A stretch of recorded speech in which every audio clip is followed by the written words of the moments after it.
स्वामी जी, हमारे दर्शक थोड़ा सा ध्यान से और शो ये को बाह्य सुनेंगे, प्राणायाम देखेंगे तो उन्हें कपालभाति समझ आ भी धीरे जाएगा करना कि है, किस हल्का बीमारी हल्का। के पेशेंट को क्या करना है, क्या नहीं करना है। स्वामी जी, एक और जिक्र मैं कर लेती हूँ, क्योंकि हम लगातार हर्निया की बात कर रहे हैं, तो कई लोगों की नाभि उतर जाती है लेकिन उन्हें किसी तरह की कोई परेशानी नहीं होती है।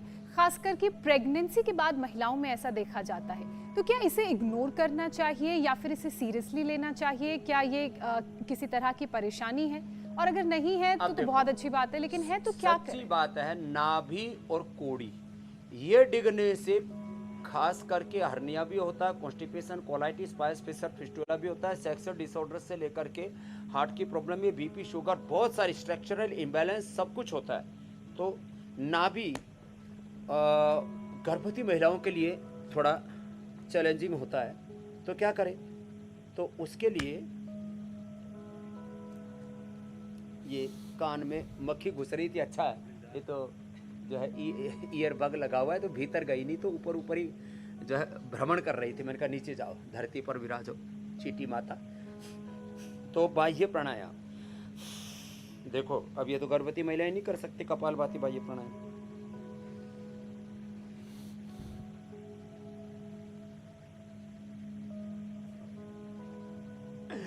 पेट की पसलियां ऐसी होनी चाहिए, अंदर हाथ चला जाए इतना।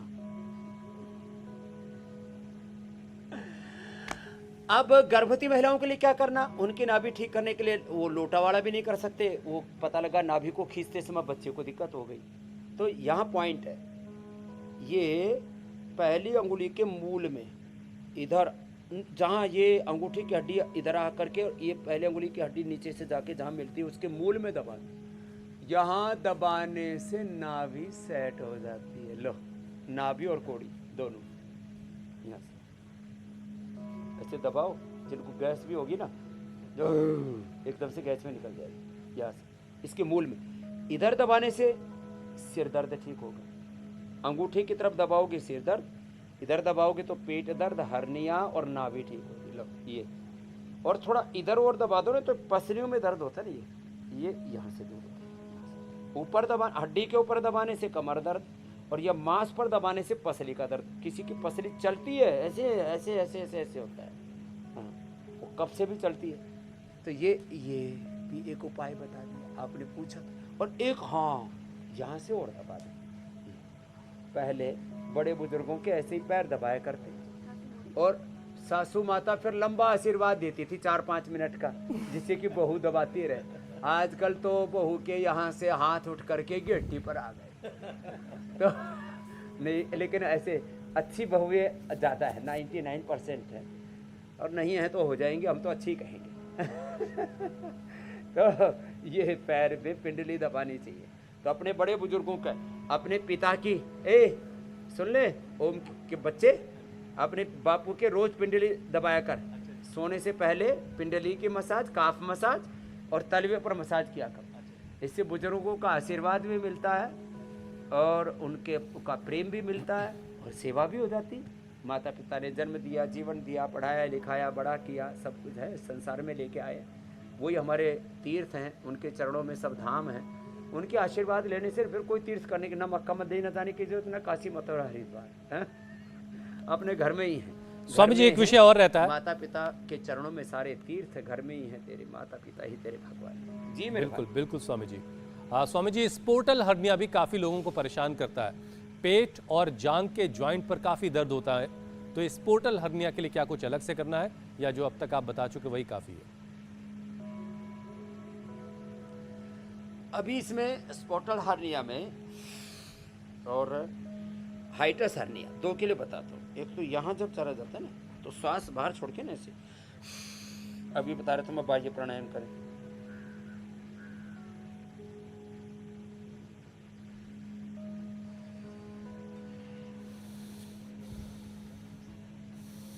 हर्निया होने पर नोली मत करना, ये जो घुमाते हैं ना,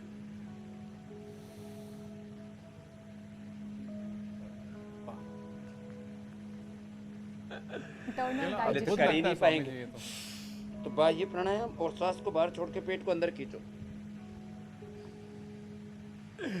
फिर आगे झुक जाओ और ऐसे रुक जाओ, योग मुद्रासन करो। उपचार वही पहले वाला है, सर्वकल्प क्वाथ, अमरूद के पत्ते, अनार के पत्ते। खाली पेट लीवोग्रित, खाने के बाद लीवामृत।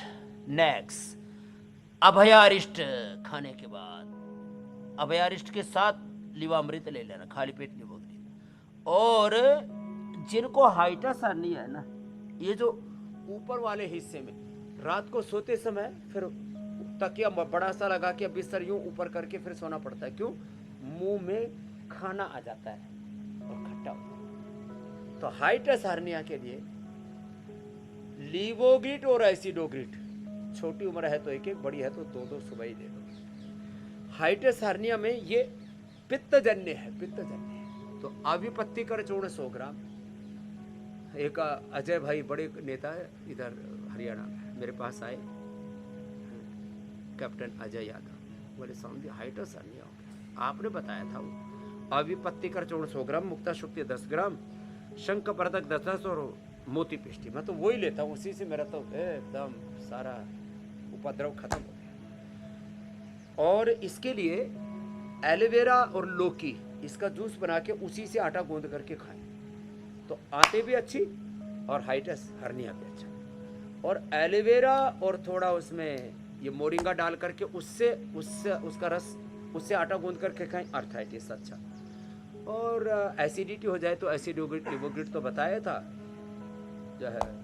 अच्छा स्वामी जी, अभी आप प्राणायाम की बात कर रहे थे। एसिडिटी को भी खत्म कर देता है। कफ कोल्ड, दूध में हल्दी से राजी च्यवनप्राश। हाँ, जिन लोगों को स्वामी जी, देखो प्राणायाम तो परम औषधि है 99% बीमारियों की। क्या कोई प्राणायाम ऐसा भी है जो नहीं करना है जिन्हें हर्निया ये है? तो करना है।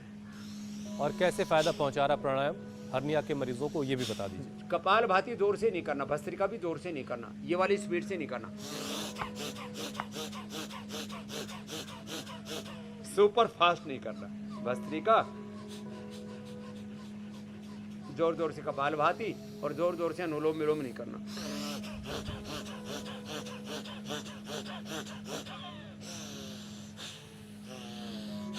तो आराम आराम से भस्त्रिका करें।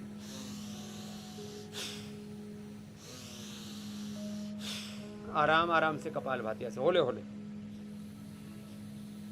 इस आंतों की झिल्ली, आंतों की नेट, हाथों की मांसपेशियां मजबूत। अनुलोम विलोम भी आराम आराम से करना और बाह्य प्राणायाम अधिक करना मेरे भाई। उससे ये प्राणायाम का नियम बता दिया।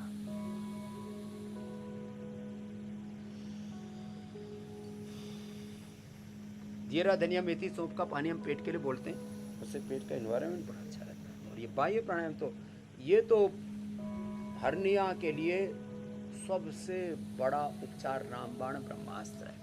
श्वास को बाहर छोड़ के मूल बंद, उद्यान बंद, ज्यादातर बंद, 3 बंद लग जाते हैं। बंद माने शक्तियों को बांधने वाले, शक्तियों का, ऊर्जा का क्षय होता रहता है बहुत से कारणों से। शक्ति का ऊर्ध्व आरोहण, योग तो जीवन का ही पूरा ऊर्ध्व आरोहण है।